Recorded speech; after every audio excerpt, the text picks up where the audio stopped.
না কি করি রে বাবা? আমরা মানুষকে খুশি করার জন্য আমরা দেখাই আমরা দান করি, সদকা করি। ও দুনিয়ার মুসলমান, দেখানোর জন্য আমরা কুরবানি দেই, দেখানোর জন্য আমরা হাসিগিরির সাথে আমরা নামাজ পড়ি। না না না, একমাত্র দেখাইতে হবে মালিক আল্লাহ তাআলাকে, আর কাউকে দেখাইলে ইবাদত করা যাবে না। একটা কথা মনে রাখবেন রে বাবা, ইবাদত কিন্তু দুই প্রকার। একটা হলো ইবাদতুল্লাহ, আর একটা হলো ইবাদতুশ শাইতান। একটা হলো শয়তানের ইবাদত, আর একটা হলো আল্লাহ তাআলার ইবাদত। আল্লাহ তাআলার ইবাদত হলো আল্লাহ তাআলা কোরআনের ভিতরে যা বলে দিয়েছে, এবং কি হুকুম আহকাম যা মানতে বলেছে বান্দা বান্দীদেরকে, ওই সমস্ত ইবাদত করলে মালিক যদি সন্তুষ্ট হয়, ওই হলো ইবাদতুল্লাহ, আল্লাহ তাআলার ইবাদত। আর ইবাদতুশ শাইতান, আল্লাহ রাব্বুল আলামিন যা থেকে নিষেধ করেছে, যা যা কাজ না করতে বলছে, ওইগুলো কাজ যদি আমি আপনি করি, শয়তানের অনুসরণ হয়ে যাব।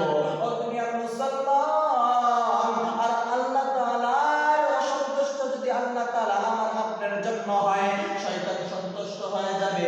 শয়তান অসন্তুষ্ট হইলে মালিক আল্লাহ সন্তুষ্ট হয়ে যাবে।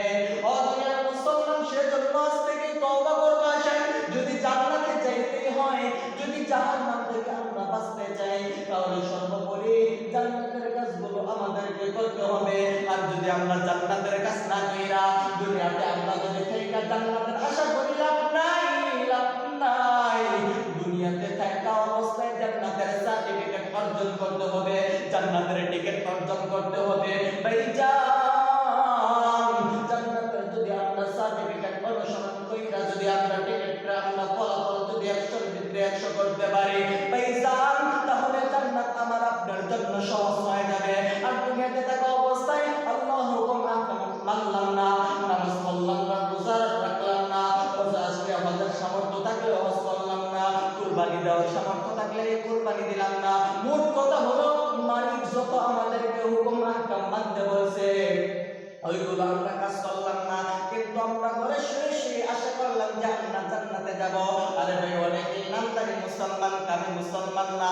সবাই তো নামে মুসলমান হিসাবে দাবি করে, কিন্তু কামে মুসলমান, কামে মুসলমান মুমিন কারা কয়জন আছেন, এটা তো আমরা প্রমাণ দিয়ে গ্যারান্টি দিতে পারবো না। মনের ভিতরে অনেক অহংকার, অনেক বাহাদুরি, যে 2 টাকা বেশি থাকলে এই বড় লোকই বানা করেন। আল্লাহ রাব্বুল আলামিন তো আমাদেরকে দুর্বল কইরা বানাইছে, খলকাল ইনসানু দাঈফা। আল্লাহ রাব্বুল আলামিন বলেছে, আমি মানুষ দুর্বল করে বানাইছি।